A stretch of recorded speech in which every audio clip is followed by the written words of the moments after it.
Hello, I'm Eric Snodgrass, and thank you for watching today's midday weather outlook for the southern region brought to you by Nutrien Ag Solutions. I'm going to start off again with these sea surface temperatures and talk a bit about the setup in the coming days.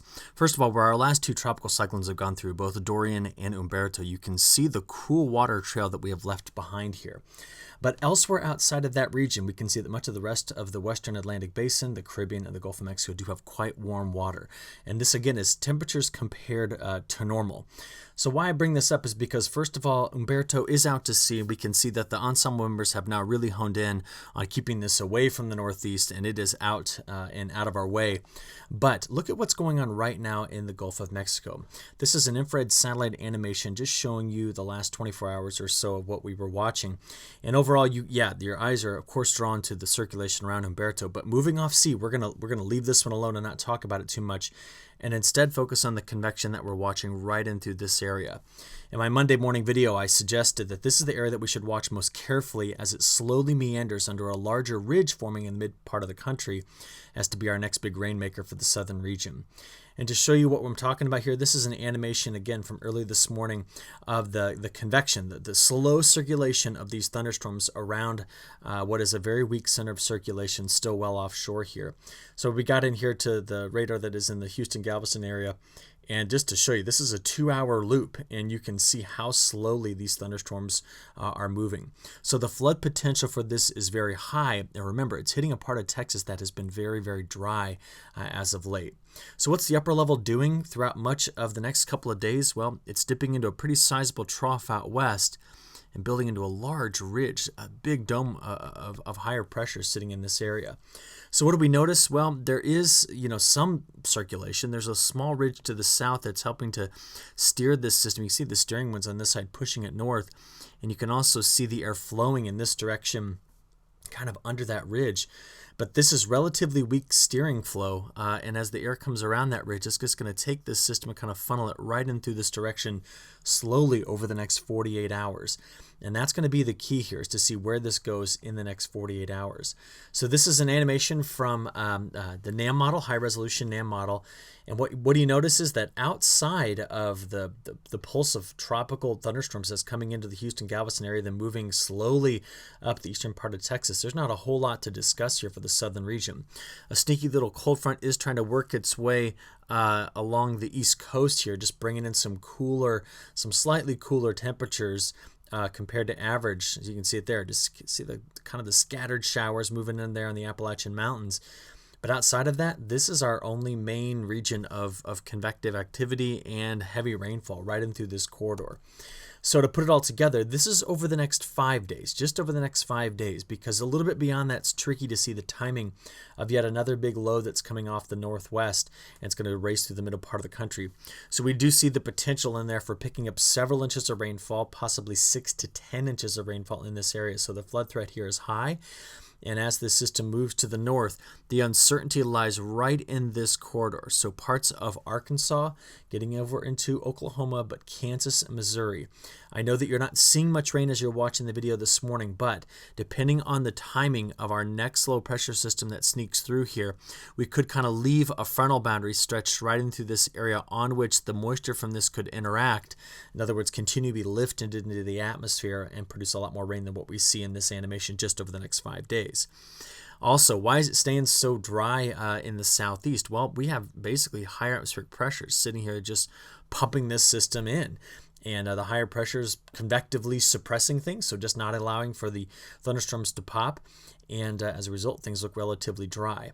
So to switch us over to the GFS model, let's just see how things play out here. Let's get us all the way until Wednesday afternoon. So there we can see the moisture pouring into parts of eastern Texas. Just the scattered storms here. Now what's pushing them? Look at the long area right in through here of higher atmospheric pressure. That's where that front slipped through, cooling things off temporarily. But remember, the flow around these things is clockwise, so it's pushing right in through this area. And a low pressure system develops here by the time we get toward the end of the week, coming out in parts of the Rocky Mountains, but really getting out here in Colorado, Nebraska, Kansas. And again, we're still just pumping moisture around this high right through this same corridor. So why I suggested that we may be able to get more rain than what I just showed you was that particular image stopped about right here. And we were just now seeing the leftover moisture get into this area. Okay. Now, high pressure firmly in control over parts of, the Carolinas. But watch this as we keep going forward. That's that stalled out frontal boundary that I was talking about. And so what we see here is this is now getting out into the overnight hours on Saturday into Sunday morning and riding through this area. Now, it's pretty far out in the forecast, but if the timing of that low pressure system is right, we could just leave this boundary sitting right in this area and just put a lot more rainfall down. Now, if you've seen any of my long-range forecast videos, you know how much I've talked about this area. Maybe that circle's a little bit too big. This area right in through here getting absolutely hammered recently with heavy rainfall. That heavy rainfall corridor does stretch up into the north and west as well, but right in through here, we are smashing all-time records in terms of precipitation. So my concern is we're going to be putting down quite a bit more, while outside of that corridor, things are relatively dry. Now, checking on the upper levels of the atmosphere, we're trying to see if this pattern is one that we're going to be starting to see some blocking develop or something that could really shift us away from our summertime heat into more fall-like weather. And I just don't see it, as you probably saw as well. Troughs keep digging in throughout this weekend of the western United States. And that's the low we're concerned about over the weekend, racing on off again toward Ontario, but leaving its frontal boundary sitting right in this area. Ahead of this, pretty warm conditions, honestly. So by Sunday, that first trough runs off to the northeastern part of Canada. Another trough digs in here into the southwest. But we don't block things up, even though it does appear that we get a little bit of a high over low pattern setting here. This is the 26th, 27th of the month. It moves. You see, it doesn't get stuck in the models. And we tend to get more towards some zonal flow here. And I'm confused as to whether it is truly zonal flow or if we are actually seeing the models wash out the details by averaging them together. But one thing I do notice is lower atmospheric heights here, and you can just see the flow pattern wants to do something like that. And normally this time of year when we get that kind of temperature pattern, it tends to remain warmer than average across much of the southern United States. So let's take a look at some high temperatures today. This is on Tuesday. We've got high temperatures stretching from parts of South Carolina over to Arkansas that are very warm. We're talking to mid to upper 90s in through this area. As we play this forward, you're going to see that by the time we get into Wednesday, the heat stays on in parts of Mississippi and Alabama. But remember that front I said sliding through just on this side of the Appalachian Mountains? Sometimes we call these backdoor fronts. They're really common, especially in winter.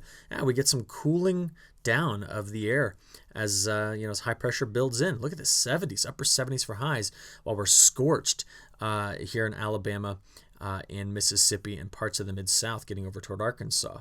Well, taking a look at what's going on Thursday, heat stays in the lower Mississippi River Valley as the cloud cover moves in right in through this area, knocking temperatures back a bit. And we see that getting into Friday, into Saturday, and Sunday. Now remember, Sunday, see the cool weather tucked away up here? The leading edge of that front is sitting right in this area, and that's going to be the boundary on which I'm expecting the interaction with the tropical moisture that was coming up around that high. Remember, the high was sitting right here, pumping that moisture in, with a cold front sitting right in through there. My concern is about major flooding in this area as we progress in through the end of the weekend. So that's what we're looking at in terms of temperatures. You can still see widespread 90s across the southern region getting into Sunday as well. Overall, our temperature patterns look like this for the next 5 days, with the trough that's sitting in here out in the west and that ridge that's kind of stagnant in this area. The heat is really building in, but that backdoor cold front sneaking in like that, cooling things off along the East Coast just a little bit, but it's going to be feeling fantastic. Days 6 through 10, remember the pattern kind of slowed down a bit. We did get a little bit of a cutoff low that sat here with a ridge over the top of it, and that's why we in general see from Texas east relatively warmer than average conditions in our southern region. And getting you all the way out here to the 11 to 15 day time period, remember what I said, we're kind of split. We do have that upper level trough sitting in this area, but we tend to keep warmer than average conditions to the south of that and near average to cooler than average to the north of it. So our southern region hangs onto this warm bias, which we've not let go of in months. All right. Now, just to finish up with a bit of a tropical discussion, remember September 10th is the peak in our hurricane season, so we are just past this, and we have the long slope down to go here, and the tropics are very active. So outside of this weak tropical depression we're watching over the next few days, and Umberto finally move on out to open ocean, I do need you to know that we still have another system we're watching that's been given a 90% chance at development here over the coming days. Now, thankfully, what we're noticing here is higher atmospheric pressure is sliding back to the east with time, and that's going to help more than likely take this system and keep it out to open ocean which would be fantastic. We're no longer seeing it come over toward the East Coast like the last few systems have done here.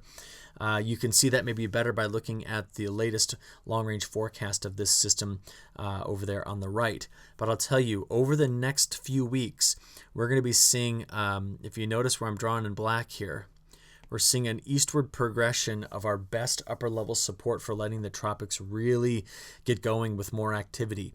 And therefore, we need to keep a very close eye in the coming weeks. The second half of this hurricane season has the potential to be more active than the first half.